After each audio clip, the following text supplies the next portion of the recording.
So we played there quite a lot too, possibly more than England.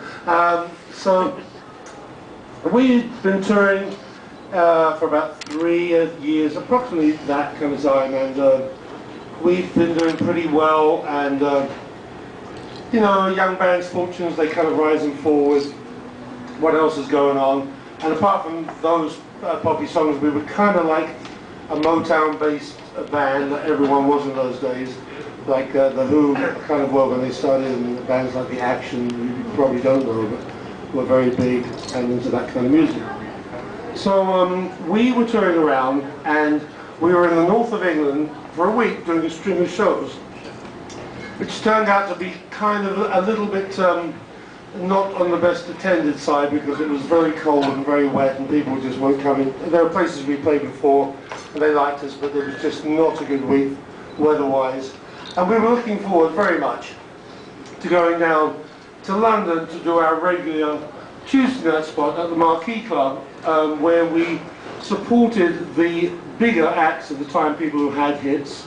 And as the support band, we got a break on the percentage, and instead of the $35 or something, we might have walked away with $55 or something. Then we'd have been happy with that. Beer money. And but we were looking forward to this particular night at the Marquee Club because we were supporting Cliff Bennett and the Rebel Rousers, and they had a huge hit, #1 actually, with Paul McCartney's "Got to Get You Into My Life" from the Revolver album, and they covered it, and it was a huge hit.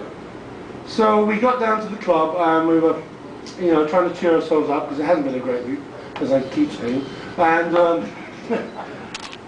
we walk in, we bring our amps and stuff in, and there's a band rehearsing on the stage, and we were sitting there with our amps, and we sat down in a few chairs that were lying around, and I said to Andrew Jackman, I think, that's weird. I don't think the Marquee Club allows bands to rehearse, because I think maybe we tried to get in there for rehearsal, or no, it's against our policy kind of thing. And so this was odd that there was a band rehearsing. And what was even odder is that there was this 5-note riff that the guitarist was trying to teach the bass player. And 15 minutes later, he still only had 4 of the notes. And it was like, quite a simple riff. In a line, in a row, in a blues scale. So I got bored with listening to that and went out to the front and found the under manager who came in, and I said to him, Jack, what is this band rehearsing? What's going on? And when the Cliff Bennett and the Rebel Rousers showing up, set up their equipment, and so we can set ours up in front of them. And he said, I have no idea. Let me call the front office, and he did. And he came back and said to me, oh, that's the main act tonight. And I went, what? I said, I've listened to them trying to learn a 5-note riff for 15 minutes, they can't do it.